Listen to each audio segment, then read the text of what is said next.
좋아요와 구독, 알림 설정 부탁드려요. 오늘의 사연 지금 바로 시작해 볼게요. 안녕하세요. 저는 결혼한 지 올해로 3년째가 된 30대 초반의 여성입니다. 제가 결혼 직전 잠깐 호주에 머무른 적이 있었는데 그때 만난 푸른 눈을 가진 금발의 남자와 있었던 아찔한 추억을 이야기해 보려고 합니다. 저에 대해서 조금 이야기를 해보자면 사실 한참 오래된 일이지만 2012년쯤에 인터넷 방송으로 활약하던 여자 BJ였습니다. 누군지는 밝히지 못해서 죄송합니다. 아직도 아주 가끔 인터넷에 제가 요가 복장을 하고 춤추는 동영상이 올라올 때도 간혹 있어요. 지금 다시 보면 조금 부끄럽기도 하고 한편으로는 저희 제일 꽃다운 시절의 모습을 이렇게라도 간직하고 있는 게 자랑스럽기도 합니다. 댓글을 보면 아직도 제가 누군지 물어보는 질문이 올라오거나 칭찬일색인 저희 전성기를 보면 감회가 남다르기도 해요. 인터넷 방송을 그만두게 된 건 별거 아닌 이유였습니다. 어느 날부터인가 밖에서 저를 알아보는 사람이 하나 둘 생기기도 하고 새로 활동을 시작하는 저보다 훨씬 어리거나 훨씬 예쁜 사람들을 보면 질투심도 생기기도 했고요.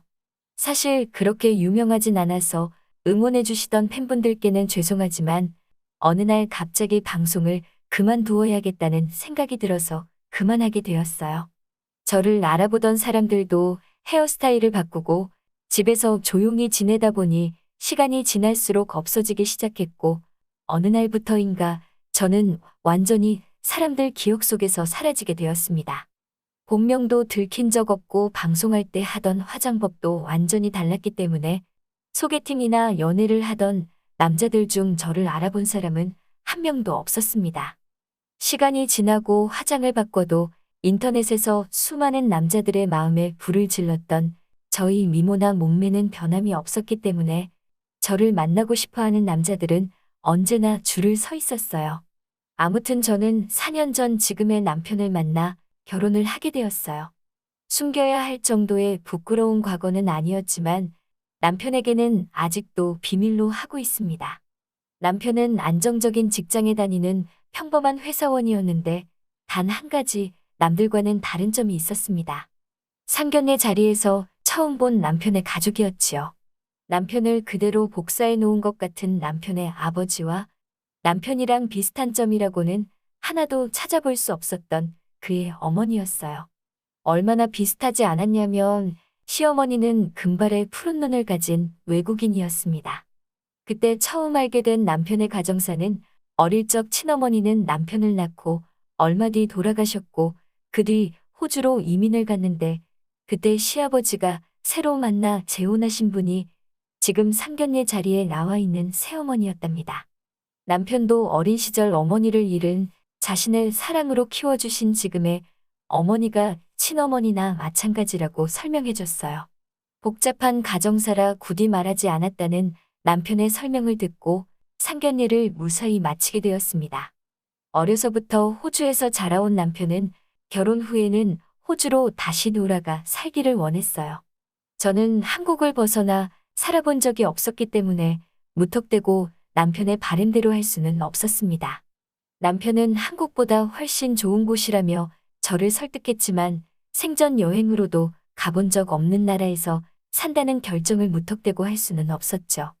그렇게 어떻게 해야 할지 고민하던 어느 날이었어요. 시어머니로부터 전화 한 통을 받게 되었습니다. 남편이 호주로 돌아가서 살고 싶어 하는 걸 알고 있고 제가 손쉽게 결정 내릴 부분이 아니란 걸 알고 있다고요. 하지만 어머니로서 또 호주로 돌아가고 싶어 하는 남편의 마음을 못 본 채 할 수 없다고 설명하시며 제게 제안을 하나 해왔습니다. 시어머니도 남편과 사별 후 남편의 아버지와 재혼을 하신 케이스였는데 하시는 말씀이 호주의 시어머니의 친아들, 그러니까 남편의 이복동생이 아직 살고 있는데 그 집에 잠깐 머물며 호주가 살만한 나라인지 직접 보고 결정해보는 게 어떻겠냐고 물으셨어요. 남편 없이 혼자만 가는 게 불안하긴 했지만 남편이 저와 같이 호주에 간다면 현재 다니는 직장을 그만두어야 했기 때문에 만에 하나 제가 호주에 넘어가는 것을 거절할 경우를 대비한 결정이었던 것이죠. 결국 저는 조금 불안하긴 했지만 그래도 남편을 위해 호주로 가는 비행기에 몸을 실었습니다. 걱정이 앞섰지만 체류하는 동안 지낼 곳도 있고 저를 도와줄 남편의 동생도 있었으며 또 제가 머물게 될 곳은 한국 교민이 많은 지역이라는 말을 들어서 한시름 놓을 수 있었습니다. 비행기에서 내려 제 이름이 적힌 피켓을 들고 있는 사람 앞으로 갔는데 그게 남편의 배다른 동생과의 첫 만남이었습니다. 남편의 동생을 처음 만났을 때 저는 그의 모습에 숨이 턱 막혀버리고 말았어요. 남편과는 다르게 운동으로 다져진 넓은 어깨와 근육질의 몸매, 조망만한 얼굴, 그리고 금발의 푸른 눈. 어릴 적 순정 만화에서나 봤던 주인공이 저를 기다리고 있었으니까요. 남편의 남동생은 자기를 마크라고 소개했습니다. 영어 한마디 할 줄 모르는 저는 손짓 발짓 다 써가며 고마움의 인사를 표현했고 매너가 몸에 배어있는 그는 말도 안 통하는 머나먼 외국 땅에서 하나부터 열까지 모든 걸 다 도와줬어요. 사실 공부랑은 담쌓고 지냈던 탓에 손짓 발짓을 해가며 번역기를 돌려 그와 어느 정도의 소통은 가능했습니다. 제가 낑낑대며 끌고 온 저희 여행 가방을 그 두꺼운 팔뚝으로 번쩍 들어올리는데 정말 남자다워 보였습니다. 조금 샌님 같은 저희 남편과는 정반대의 모습이었지요. 도중에 한국 식당에 들려서 밥을 먹었는데 두껍고 남자다운 손으로 어설픈 젓가락질을 하는 모습의 그를 보고 웃음을 지었습니다. 제가 웃는 모습을 보고는 미소가 예쁘다고 칭찬해 주는데 마크의 눈빛은 형수님을 보는 눈빛이 아니라 한 명의 여성을 대하는 눈빛이라는 기분이 들었습니다. 영화나 드라마에서 보던 정원과 수영장이 딸린 그림 같은 집 앞에 도착했고 그는 제가 머물 방으로 안내해 줬어요. 방이 생각보다 너무 커서 놀랐는데 이야기를 들어보니 잠깐 방문한 저를 위해 본인이 쓰는 안방을 내어준 것 같았습니다. 옆에 있는 작은 방이면 충분하다고 말했는데 이 방 말고는 화장실이 딸린 방이 없으니 이 방을 사용해달라고 이야기하는 그의 모습에 왠지 모르게 심장이 두근두근 하더군요. 여자인 저를 위한 배려의 마음이 따뜻해졌습니다. 금발 외국인인 시동생과의 잠깐의 동거는 많은 일이 있었습니다. 가끔은 마크의 과도한 친절에 형수가 될 저를 한 명의 여자로 대하는 것 같다는 느낌을 지울 수가 없었습니다. 일부러 그러는 건지는 몰라도 시차에 시달리는 제가 느지막이 일어나 정원이 보이는 거실로 나가면 조금 추운 날씨에도 우통을 벗고 집에 딸린 수영장에서 수영을 하고 있는 모습을 계속해서 보여줬습니다. 물에 젖은 그의 머리와 빨래판 같은 복근을 보면 저도 가끔 침을 꿀꺽 삼키곤 했습니다. 집에서 식사를 할 때도 먼저 의자를 빼주거나 마실 것을 따라줄 때도 꼭 제 뒤에 서서 마치 제 어깨를 감싸는 것처럼 의자에 손을 올려 저와 몸을 가깝게 해서 따라준다던가 제가 오해를 할 만한 그런 분위기를 계속해서 만들어 왔어요. 그런 과감한 모습이 불편하기도 했지만 한편으로는 결혼을 하기 전 마지막으로 즐길 수 있는 일탈이라고 생각을 하니 그런 위험천만한 행동들도 어느 날부터는 스릴이 넘치고 저도 그 상황을 즐기고 있었습니다. 시차 적응이 끝난 건지 어느 날은 일찍 일어나 개운한 아침을 맞이했습니다. 창문 너머로 보이는 정원에서 마크가 또 수영장에서 수영을 하는 모습을 발견했습니다. 그 모습에 장난기가 발동해 혹시 몰라 준비한 비키니로 갈아입고 몰래 수영장으로 다가갔습니다. 저를 보고 눈이 휘둥그레지던 마크의 얼굴이 기억이 나네요.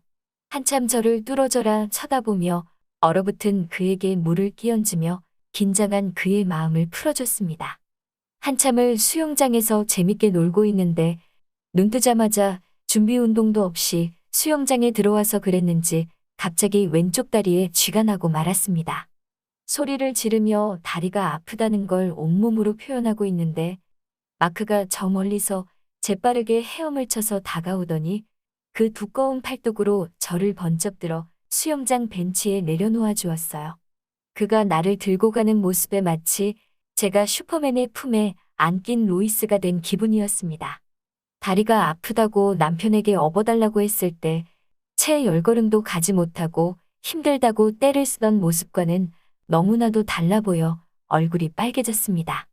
다리가 아파 아직도 움직이지 못하고 있는데 조금 추운 날씨 때문인가 몸이 오들오들 떨리더라고요. 그는 재빠르게 따뜻한 담요를 가지고 와 제 몸을 덮어주었습니다. 그날 이후로는 분위기가 굉장히 묘해지더군요.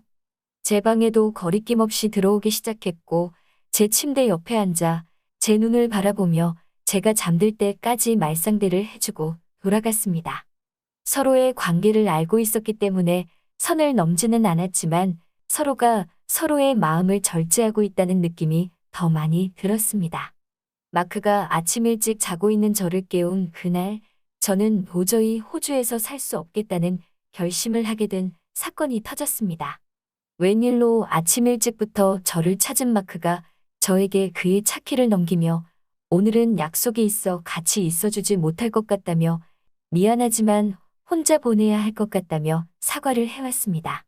그동안 예비 시동생과의 썸 아닌 썸을 즐기며 집에만 있었던 탓에 이참에 여기저기 다녀보는 것도 좋겠다 싶어 혼자서 차를 끌고 혼자만의 시간을 즐기고 돌아왔습니다. 오랜만에 하는 쇼핑에 시간 가는 줄 모르고 해가 거의 질 때쯤 집으로 돌아왔어요. 혹시 모를 특별한 밤을 위해 조금 과감해 보이는 옷도 한 벌 샀습니다. 이 옷을 입고 있으면 저에게 넘어가지 않을 사람이 없다는 생각이 들었습니다.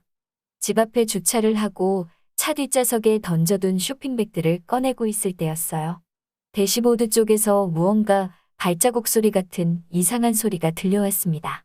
고개를 돌려 소리가 난 방향을 봤을 때 저는 온몸이 얼어붙었고 동네가 떠나가라 비명을 질렀습니다. 차 대시보드 위에 있었던 건 사람 머리통만한 크기의 거미였습니다.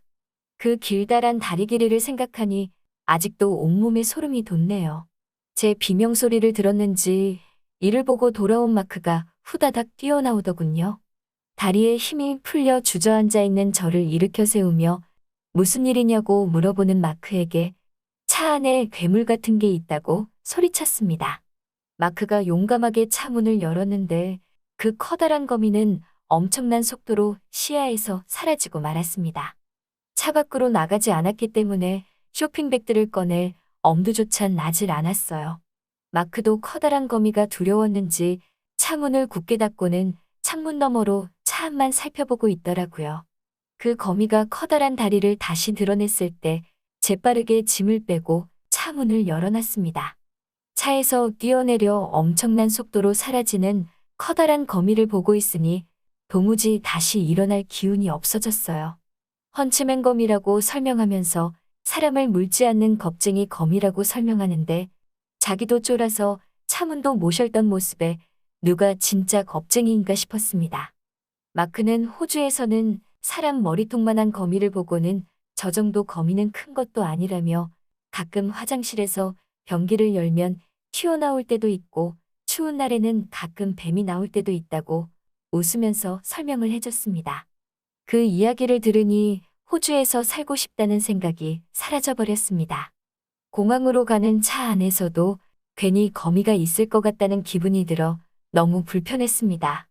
마크와는 제대로 된 작별 인사도 하지 못하고 한국으로 돌아와 남편에게 호주에서 살 생각은 꿈도 꾸지 말라고 말했습니다. 그 뒤로는 한국에서 가정을 꾸리고 잘 살고 있습니다. 결혼식장에 찾아온 마크를 보고 마음 한구석에 아쉬운 마음이 들기도 했지만 그를 만나러 호주에 가고 싶은 마음은 들지 않았어요. 지금 생각해보면 재밌는 추억이기도 하네요. 오늘의 사연은 여기까지네요. 긴 사연 끝까지 들어주셔서 감사합니다. 구독과 좋아요 잊지 말아주세요.